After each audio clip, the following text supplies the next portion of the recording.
Hello, Dragons. This is Mrs. McShane, the College Career and Dual Enrollment Coordinator. And I wanted to touch base with you quickly before you leave for fall break to give you some updates on what to expect when you come back in terms of scheduling your advisement session with your counselor to possibly apply to college for dual enrollment for the first time, or if you're a returning current dual enrollment student, the process that you will need to take to schedule your second semester classes. And so the first thing I'd like for you to do is go to readytograduate.com, and on under academic planning rather is the dual enrollment site, which is the page that I'm currently on now. And you'll see up here that we've left the Georgia Futures updates and who is eligible to take classes. All that information is right on here for you to look. But just to rehash real quick, ninth grade, unfortunately, is not able to take any funded dual enrollment classes at this time. And that was a big change since last year. 10th graders, you are eligible to take fully funded classes if you are taking career technical classes, and our partners right now are Lanier and Athens Tech. So, for example, you could take cosmetology, welding, intro to business, but right now you cannot take core courses like English 1101 or world history. Those you'll have to wait until you are a junior. Now, the only exception to that is if you have already taken the ACT and earned a 26, or if you have already taken the SAT and earned a 1200. As a 10th grader, if you've earned those scores prior to the registration process, then you are eligible to take whichever classes you want to take.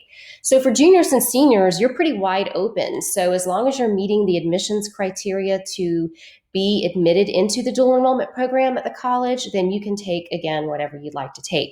So what I want to share with you right here is a YouTube dual enrollment tutorial. It is quite lengthy. It's about 40 minutes, but it's something great for you to sit down with your parents and watch from beginning to end, because it has some critical information that clears up a lot of miscommunication and misconceptions about the dual enrollment registration process. So right here, you'll see the deadline where when you come back from fall break, registration opens and it closes November 13th. So we have an entire month to meet with your school counselor and process the paperwork while you're applying to college in order for us to have time after that November deadline to actually get registered and tweak your high school schedule to include those dual enrollment classes. I cannot say enough how strongly important it is that you follow those deadline guidelines, because all the colleges have their own deadlines, but you have to understand those deadlines are actually for students who have already graduated high school as well. It's not just for dual enrollment. So regardless of what they share with you, we need you to pay attention to our high school deadlines, because the high school kind of drives this whole process. So the first thing that I'd want you to do is right here, it says it begins with you setting up a session with your school counselor to have your advisement paperwork distributed to you. And so if you don't know who your counselor is by now, right here, it clearly shows. And so if you are a student of Miss Cathcart, then you can schedule an appointment with Miss Coleman. If Miss Morgan and Miss Carson have a new system where you can just go on their schedule and schedule your own session. So what I want to share with you is that these two forms right here are what your counselors will go over with you during that advisement session.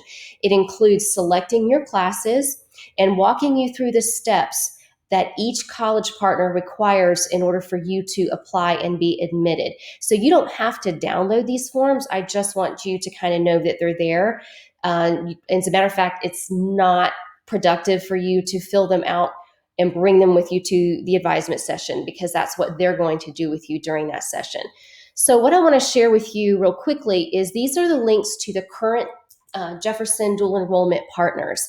And so they're in alpha order. And Athens Tech, if you just kind of, for example, click on that button, it will take you to their dual enrollment page. So again, they may have different deadlines and different information.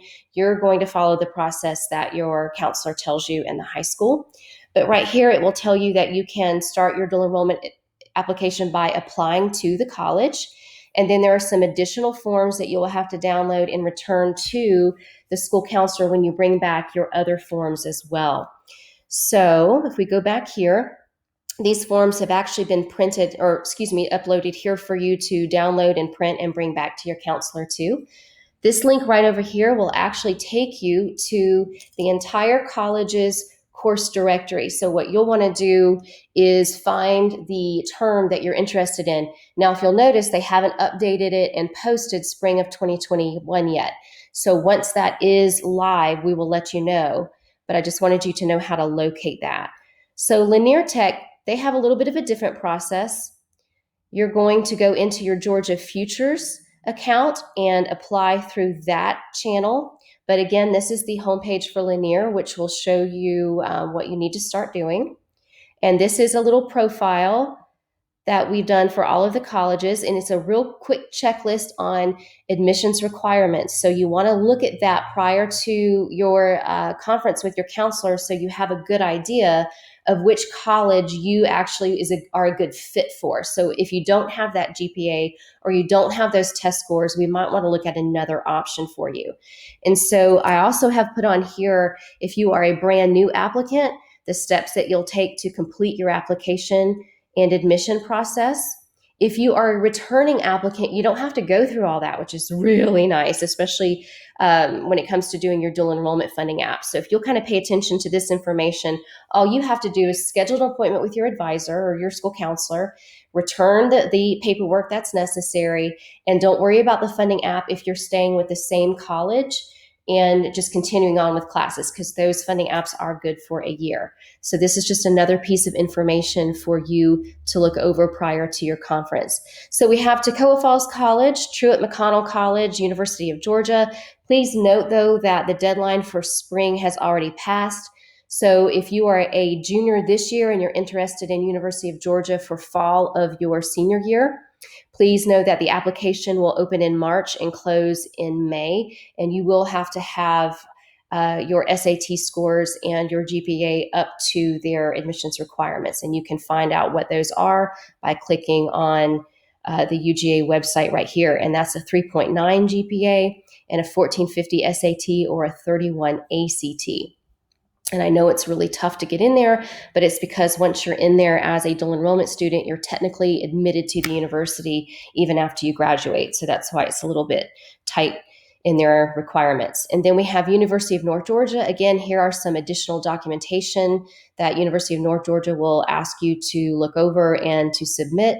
Here is a link to their course directory. And the cool thing about this is they do have their spring 2021 term ready to go, and you can go ahead and kind of use this filter to start seeing. And for example, if you wanted to take English 1101, we can just go to the English section and it will tell you all of the sections that are available. And so we want to pay attention to the Gainesville campus and the Oconee campus. Those are the locations that are applicable to our Jefferson students. But that will let you know the day of the week that they're available and the time frames and the flexibility that you can have to start building your schedule.